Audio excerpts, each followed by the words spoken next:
I wanted to start out tonight with an article from Popular Mechanics magazine, one of my favorite magazines since I was a kid.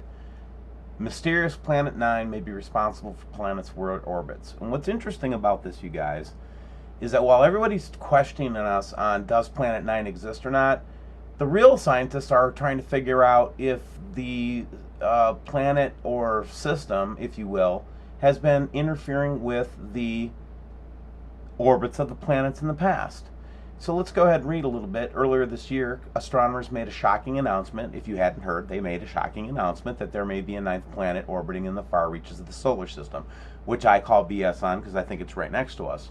Since then, evidence for Planet 9's existence has continued to mount, and now a team of researchers have published a paper that argues that Planet 9 may be able to explain why the planets are crooked. I'll have the link below. But I think it's interesting that the mainstream, this is mainstream media, Popular Mechanics, been around forever, is starting to talk about like this subject like it's a normal subject, while Nibiru wormwood researchers like myself and others put our materials out there and people are calling us crazy. So I hope that there's a couple of letters to Popular Mechanics to talk about how crazy they are. And of course I have my tongue in my cheek. What I really mean is it's a common news story now. It is not fringe science. It's not pseudoscience. It's serious science. So let's get on to some of the observations from today. Okay, a couple of clips that I got. This is from today, from this afternoon with the ISS from in the afternoon Central Time. What you'll notice is as I move this, and I'm really going fast. So this is rotating around the planet. And so basically the spacecraft is sliding through space and then the sun appears behind it. And the first thing that I noticed when I saw this today was the blue. Look at the little blue thing at 2 o'clock. And well, also I think that the blue thing is causing UV light, this blue sun. So this is the two suns now. This is, I believe, the blue Katchina. This big ring in the background here, you can actually see fire coming out from behind it, or light coming out from behind it. So is that a shield, or is that another planet behind the sun? We don't know.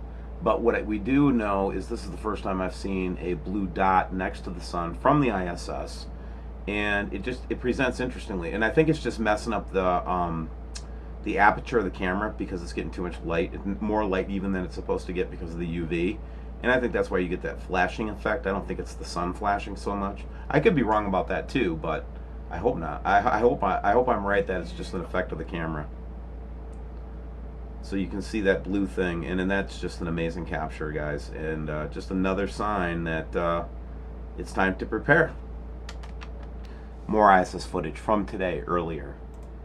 Now this, I'm moving it really fast, but I want to show that there's this shadow that seems to go across the frame. Do you notice that? Like there's a shadow coming from somewhere else? Let me play it one more time for you and then, just take a look. And the other thing that I notice is these little dots don't seem to be all lens flares. It's an interesting take there on the ISS. That shadow. And that goes with the next thing I want to show you. Now you can see why that ISS is kind of interesting, because we also have what apparently looks like a shadow starting to come over the Earth from space. Now, if you look at that light that's the light that's leading this kind of shadow that's coming across, if the sun was truly in this position, I don't know if it would look like that. So it just looks like two pieces of corroborating information that kind of point to a big shadow being cast in space. Pretty interesting, huh?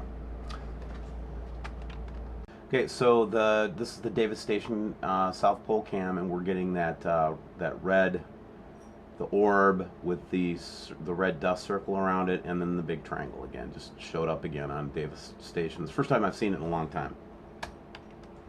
Now, since we discovered that orb yesterday on H1, they've taken it down from the main movie makers and stuff, but I found a back door to find the H1 images from the last couple of hours, or the last I don't know, 20 hours or something like that.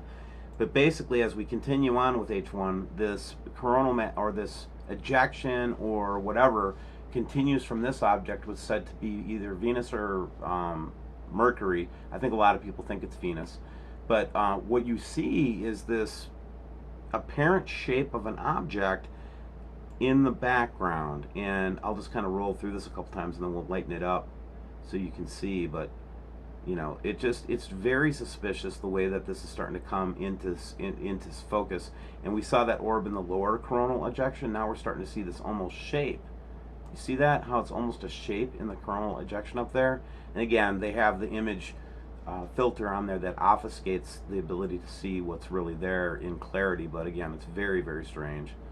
And if that Mercury or Venus that's above our heads there in the upper left-hand corner, that seems to be having an ejecta or plasma connection to that object, it's also in a retrograde type orbit too. I just noticed that as well. So all interesting stuff. Fun in the universe, right? So kind of looking at some of the photographs that I got over the last 24 hours. This one is from Wayne Steiger. And we've been watching ISS really close. One of the cameras turns out, and all of a sudden these beams start showing up in this orb with an apparent atmosphere. We can't make anything hide nor tail of it. But it sure is scary, you know.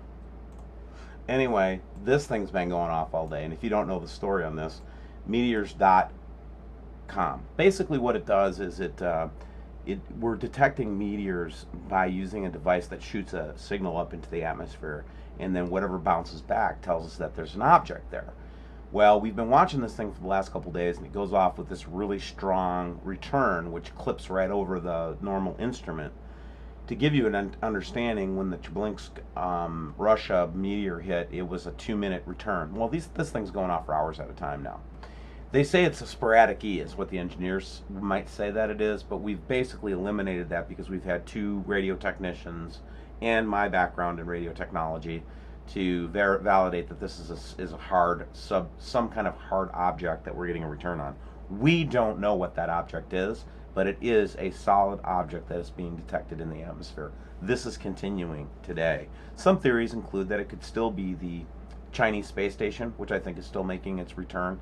Possible, very possible. I'm not going to rule out the Chinese space station, but the return is so strong and so wide. Remember that as you get away from that middle red line, there's actually a logarithmic loss of signal on either side of it. So the fact that we're seeing such a strong return either left or right of this main signal tells us this is a solid object that we are detecting. So we know that for sure. The next thing I want to take you to is a little thing from Roy, my favorite. Roy is my favorite. And Roy always likes to do the all sky cam, and this is at the Briggs Observatory in Belgium. And he actually caught a picture of a very red looking orb with a trail behind it, which is just extremely interesting to me, and I thought it was a compelling photo. This is a rig. I'll show you what the rig looks like. Basically, he set up his own high telescopic binoculars, set up his own kind of sun shield screens. He's been playing with this for a long time. Has never gotten an image like this before. Usually he just gets a good straight sun image, and this is the image that he got out of this device that he put together. And I just think that this has been something that we've seen so many times now in the last couple of days, this pattern, that it was something to pay attention to and look at.